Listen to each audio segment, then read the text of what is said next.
what's up, everybody? True Boxing here. Thank you for coming back to Get Hit with the Truth. So today, doing the continuing my 2021 year-end top 10s, as we are going to look at my number 4 featherweight in the world right now, the newly crowned IBF champion, 2-division champion now, the veteran Kiko Martinez, as he entered 2022, really a journeyman, former champ, and a guy that you kind of pad your record with. That's really what Kiko Martinez was entering 2021. Nobody saw him any different. It had been, to be honest, heading this year, it had been 6.5 to 7 years before he'd even been a world champion. And his one reign, you know, he had a couple nice victories there, but then he got defeated against Carl Frampton in their rematch. And ever since then, he had fought Josh Warrington tough, but got stopped against Leo Santa Cruz, got stopped against Gary Russell. Nobody really gave Kiko, any kind of credit of being a serious threat anymore in boxing. So early in the year, I believe it was February of this year, 2021, this past year, 2021, he went up to, he was at 130 pounds, and he would take on prospect Zelfa Barrett. And he fought the hell out of Zelfa Barrett, fought him hard. Lost a close unanimous decision, but fought him hard, but nobody really was impressed by that. Actually, for me, Zelfa Barrett, he looked like he wasn't ready for the big time because he let a guy like Kiko Martinez push him in a tough fight. So it was really a knock on Zelfa Barrett, not a credit. Then Kiko got another win in between, getting an 8-round unanimous decision over some nobody at 130 pounds. And then he got a huge opportunity, and a call from Kid Galahad, the newly crowned IBF champion at the time, was going to give him an opportunity in November to challenge him for the IBF featherweight title.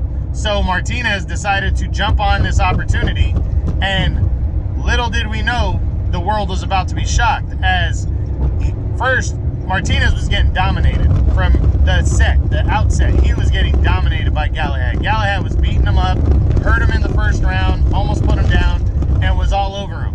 And for the first 4.5 rounds, there was no question who was dominating the fight. It looked like we were going to see an eventual knockout for Galahad. And then this is why you never give up. And if you're a veteran, you figure it out and throw something at the right time. The end of the 5th round, he threw a monster overhand right that connected clean on Galahad and laid Galahad out. Galahad somehow got to his feet and beat the count, and the bell would ring for the end of the 5th round. But he should not have been sent out for the 6th round, because the first overhand right that Martinez threw laid Galahad out for good, and Kiko Martinez scored one of the biggest upsets of the year in 2021 as he became a 2-division world champion with that victory. Monster win.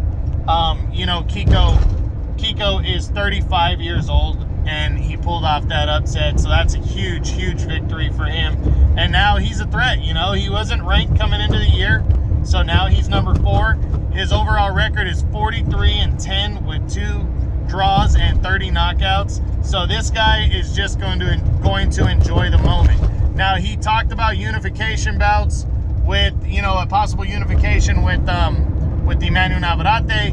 He talked about a rematch with Josh Warrington. But from what it looks like now, it looks like they're leaning towards one of 2 options. Either he's going to make a mandatory against Luis Lopez, who's the mandatory challenger for the title right now, or he's going to have to make an immediate rematch with Kid Galahad for the title. So before he can move on to anything bigger, he's got to take these fights on, and we'll see what happens. Personally, I think if he fights Galahad again, he's going to lose.